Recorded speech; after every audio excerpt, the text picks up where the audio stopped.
All right, so I'm going to talk about the future of energy informatics, and I introduce my colleague, Marie-Claude Boudreau, who worked with me on preparing these slides. I want to start off with a slight variation on a quote by Shakespeare. And he says, "There's a tide in the affairs of humans, which taken at the floods, or at the flood, leads to sustainability." And that's part of what I want to start with this morning or this evening. And that is, in the last year or so, we have learnt that renewables are the cheapest form of energy. And this is really an important transition, as you will see as I discuss things today. Here's the data that supports this contention.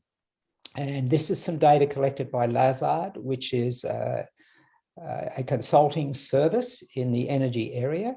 And they show both the levelized cost in US dollars per megawatt hour and the change since 2009. And what you'll see on the right side in the purple color is the cost of energy. And you'll note that the lowest cost of energy these days is both from wind and solar. The tide has changed. More importantly, if you look at the left side, you'll see the rate of change. The decline in the cost of both wind and solar is far faster than any other source of energy. The tide has changed and the tide is flowing in very rapidly. All the signs are that wind and solar are the future for energy. And this is reflected in some recent reports. Bill McKibben is one of the leading opinion leaders in the area of sustainability. He's a journalist who writes a lot in this area. He had a recent article in the New Yorker, which is a prominent magazine in the US, noting that renewable energy is suddenly startlingly cheaper. This was in April. Also in April, the New York Times had a headline opinion piece, "The wind and solar boom is here." Investors, as a result, are demanding a new business logic, which is very much in favor of sustainability and energy efficiency. Last week, the Financial Times, in fact, on Friday, reported that it was a disastrous week for big oil. And it noted that the boards of Exxon and Chevron are now required to pay a greater attention to global climate change.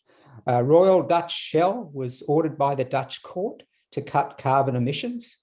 And the International Energy Agency said we need to stop all exploration projects. In a period of about a month, there have been some major changes recognized in the way the energy industry is going to operate in the future. So what we are seeing is a shift in dominant logic. There is going to be much greater focus in the future on ESG, environmental, social, and governance issues. Now, I did a paper a few years ago where we looked at the dominant logics and how they change over time, from when we were concerned to survival to more recently, starting in the mid-80s, how to create a customer. And now the attention through things like ESG is how to reduce environmental impact. The dominant issue of our era is going to be sustainability, and also the implications for information systems are highlighted in the yellow section there, where we talk about the new types of systems that are necessary for this era. As we move from one dominant logic to another, the types of information systems that we require to support that dominant logic change as well. We need to rethink the dominant socio-technical model that has operated in information systems for about 50 years, and we need to bring in the eco element to it. The eco needs to come first because the environment determines the state of everything else, as we've discovered with global climate change. So we need to think of an eco-socio-technical system. This is the change model that I have used for a number of years. On the technical side, you can see we have technology and task, and this needs to be eco-efficient. Essentially, what you're doing with the alpha change is you're substituting one task for another. That is, we might replace a diesel engine with an electric motor. That's a very simple change, and that's an alpha type change. So now the task of driving something is done with electricity rather than diesel. If we need to develop an eco-effective society, then we're looking at the social side of the model. We might change systems. For example, in the maritime informatics area, we are changing the systems that are involved in a port visit to try and speed up the turnaround of a ship, which means we could build fewer ships in the future. And also, to be eco-effective, the most important change that we can have is to change business models. This is a gamma change, which has implications both for technology, tasks, and systems. So the cradle-to-cradle model is an example of a business model change and a gamma model change to make our society more eco-effective. So the standard socio-technical system model needs to be altered as well as we move forward with energy informatics. However, the biggest problem of all is this intermittency, which Bill Gates posited in May 2015. And we have both a supply problem and a demand problem with intermittency. The major renewable sources, such as wind and solar, are not constant. Obviously, we don't get solar energy at night, and the wind varies considerably throughout the day. And this causes problems, particularly in countries that are very advanced in their adoption of renewables. So in Germany, on an overcast and calm day, it generates negligible power.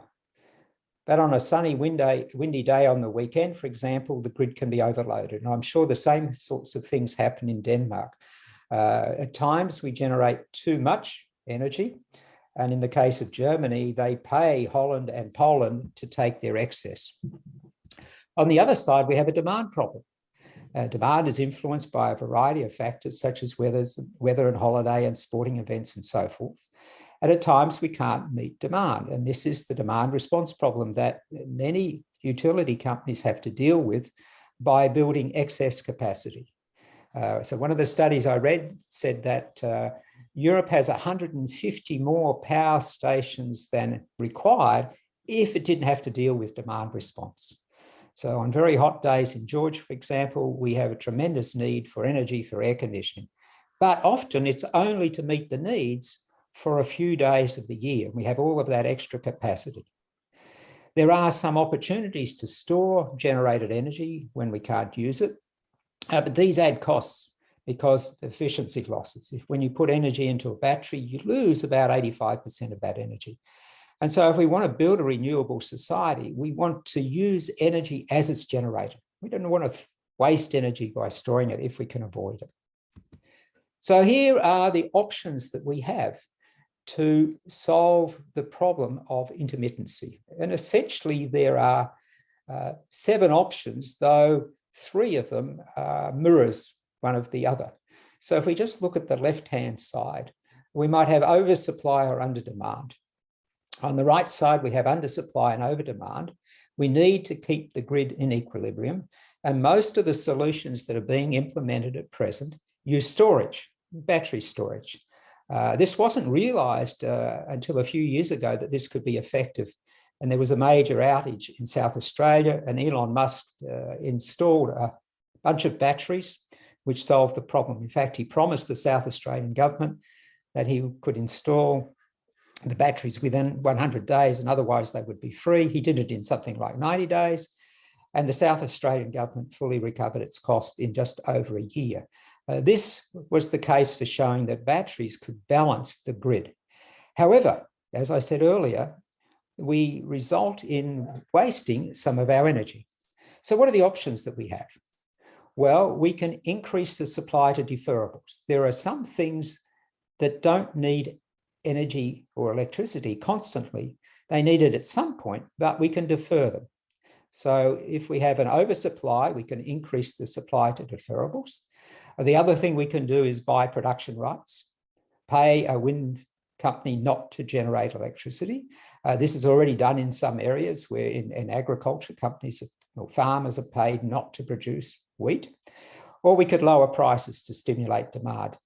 And the mirror of those exist on the other side where we have undersupply and overdemand. We can decrease supply to deferrables, buy consumption rights, and raise prices. So let's look at those a little bit more carefully, because I think this is the major digital transformation of the next decade.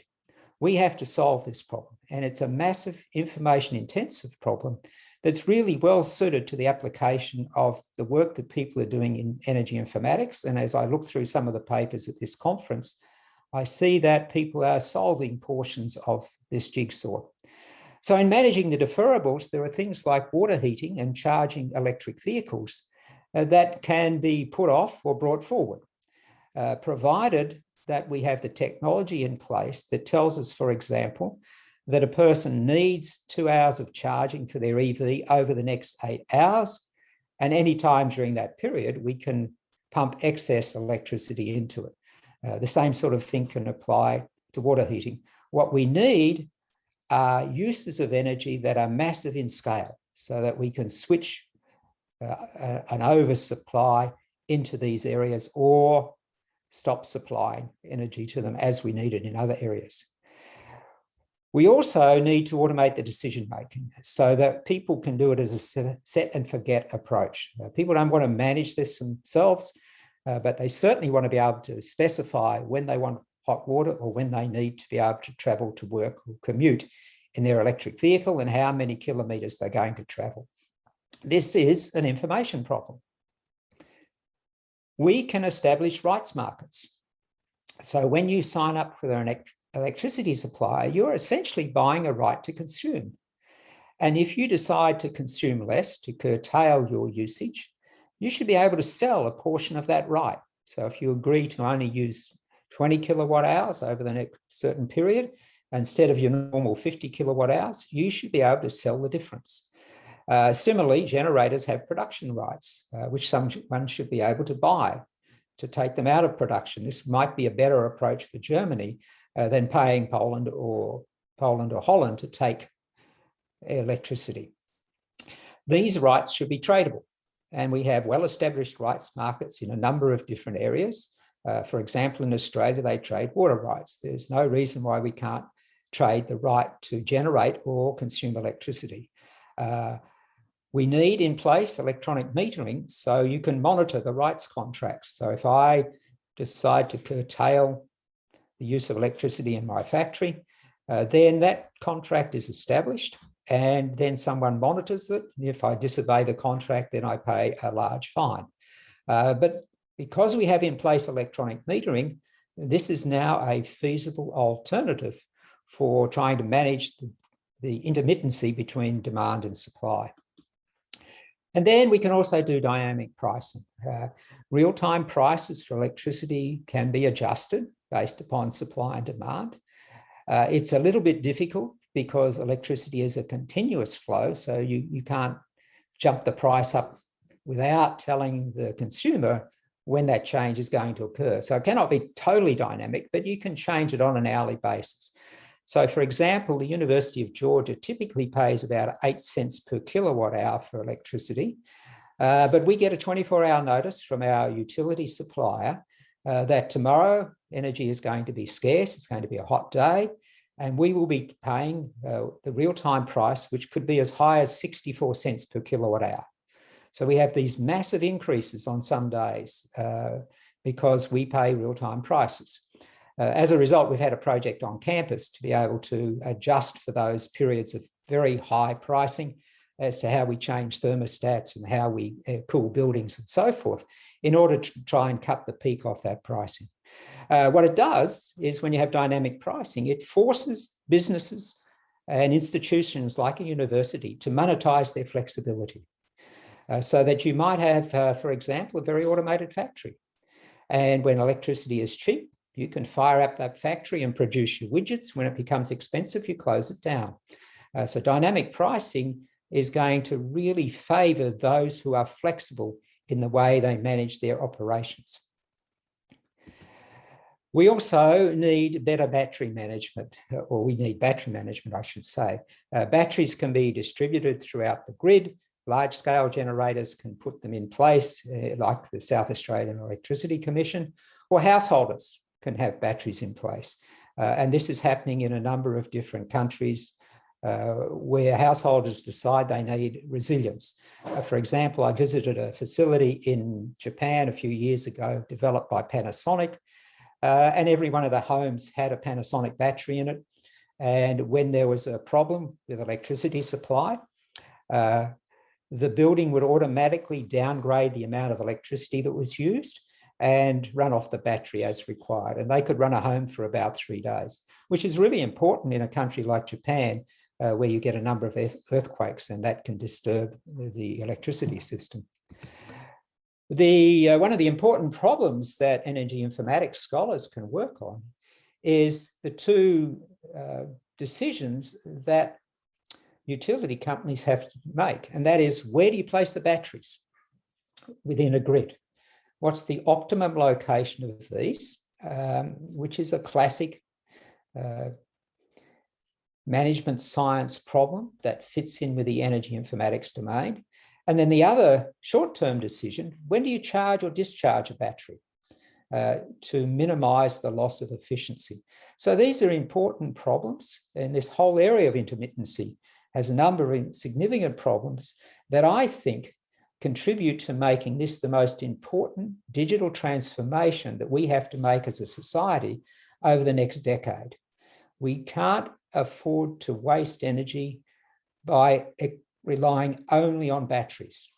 We need to manage supply and demand through the use of deferrables, through the use of markets, and through the use of pricing. Now, what's the right mix of these? This is a problem for scholars in energy informatics. And I heard one of the doctoral students is working on developing a digital twin that reflects this general problem, though it's much larger, I think, than just a digital twin. We also need to run a lot of experiments to discover how people behave when offered different sorts of incentives or disincentives for using electricity. So this is going to consume a lot of intellectual energy over the next few years in order for us to solve this problem and reinvent the way we manage the grid in a modern society.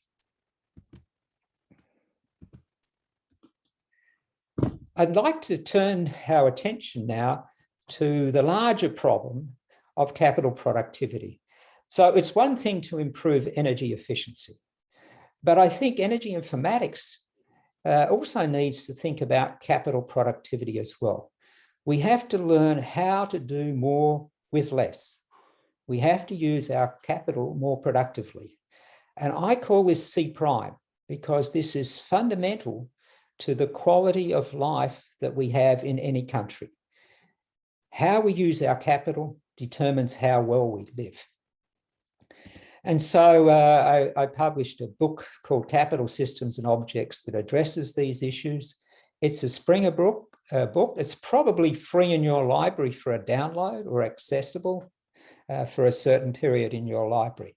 What I propose is my model of the world is we have dual complex adaptive systems. We have the natural system, which is focused on energy capture and storage to provide food. So think about trees and plants capturing solar energy, turning it into sugars, for example, which other animals eat and turn that into fat. And sometimes these get eaten by other animals. But the whole goal of the natural system is to capture and store energy. And that provides our food and the food for all other species in that system. On the other side, about 10,000 years ago, we started to develop human systems which are about capital creation. They started with farming.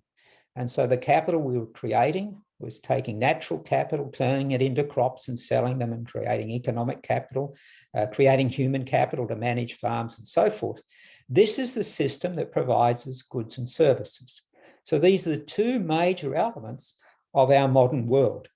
And the reason why we live so well today is because this capital creation system is operated in a compounding way for about 10,000 years.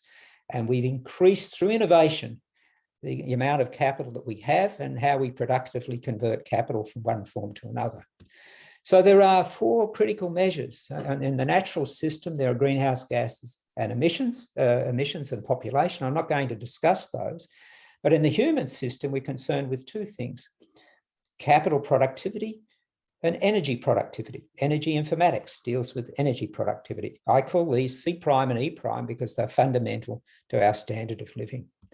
So if we look at E prime, a very good example there of raising energy productivity is Watt's steam engine. Watt didn't invent the steam engine, but he made it significantly more efficient. And this powered the Industrial Revolution, which really kicked off economic growth around about from the 1750 onwards in the UK, Western Europe, the US and Japan were the major countries that industrialized. It was driven by an increase in energy efficiency. And of course, today, as you saw earlier, renewables are the new form of energy efficiency. They've raised E prime above what we've got from fossil fuels. On the C prime side, we are continually inventing ways to improve our capital productivity. So here you see Ford's assembly line. Ford's assembly line enabled his company to manufacture cars at affordable prices for the great bulk of the population. It was a major increase in the productivity of the production of first cars and in all sorts of other consumer devices.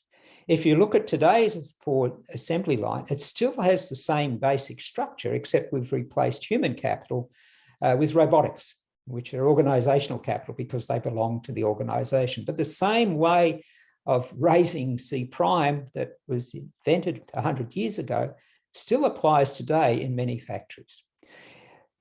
As we raise C prime, we need fewer resources to build more things or supply more services. So if you look at this in total, we have 6 types of capital. If you can see across the top, things like natural capital and so forth. If you look at the ESG movement, it's shifting the focus from economic capital to natural, human, and social capital. Now, in the way we create capital is through systems, and there are 5 types of systems that I've identified. They all fall under the category of organizational capital because they belong to the organization. This is the world in which we live, and we need to find ways to innovate, to make systems more efficient and effective so that we get better at creating the capital that determines our standard of living.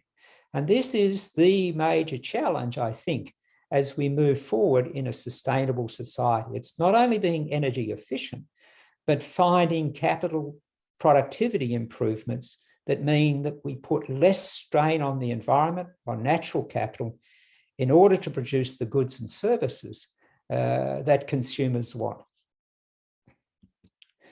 So the quality of life is determined by a couple of things.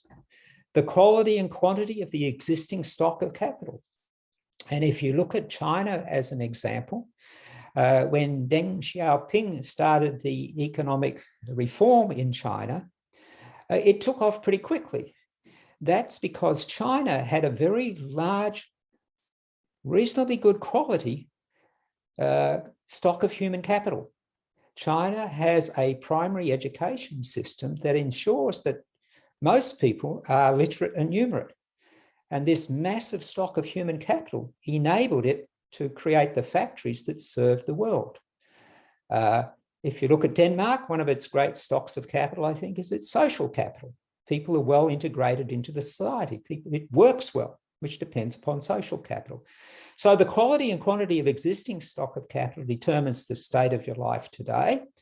And then innovations are really critical for creating more efficient and effective eco-socio-technical systems for capital creation. So one of the focuses in energy informatics is on this innovations. What can we do in that area that enables us to improve the quality and quantity of our existing stock of capital in order to make it a more sustainable society? These are areas to some extent extend beyond our traditional thinking about energy informatics. But I think many of us have the goal of making a sustainable society, and we see energy informatics as one way of doing it. I believe there's a much broader canvas for us as well, and that's to look at capital productivity. in many ways, the same sort of techniques that we have, the techniques that come from management science and decision support systems and so forth, apply to solving these problems of capital productivity. So in conclusion, solar and wind are the future. We now have economic and ecological alignment. If you get those two things moving in the same direction, then there's considerable hope for creating a sustainable society and tackling the challenge of global climate change. For some time, my argument was we had to use wind and solar to reduce carbon emissions. Now, it's a much easier argument to business people. You have to use wind and solar because that's the cheapest source of electricity and that gives you a competitive advantage. Move as fast as you can in that direction. We need to reposition information systems. We ignored the environment. We saw it only as a socio-technical system, and we can no longer do that. We need to bring in eco, and we need to make that the forefront of any consideration in a system. And then there's this shift in dominant logic that requires a new set of information systems to support the desires of the ESG movement. And again, these are wonderful opportunities for information systems because I've listed the sorts of things that we need to develop, which are really interesting problems for us to solve. So intermittency is a problem that needs applied IS research. Some of the research I've seen presented at this conference fits that area very well. However, we also need to give capital productivity attention because raising C prime lowers the demand for energy. And that's part of being energy efficient. I have cautious optimism. The tide is with us and it's flowing well, but vested interests, mainly the fossil fuel industry, will hinder its flow. If you look back at the period when people recognized that cigarette smoking was dangerous for your health, it took a long time to overcome the tremendous vested interest of the cigarette companies who delayed the transition as much as possible. We're going to have the same problem in the energy industry as the fossil fuel companies with their tremendous resources will hinder the movement towards a sustainable society by all sorts of legal and regulatory efforts to hinder the introduction of solar, wind, electric vehicles, and batteries. Thank you very much for the opportunity to talk to you about my ideas on the future of energy informatics. And I think I have time for a few questions.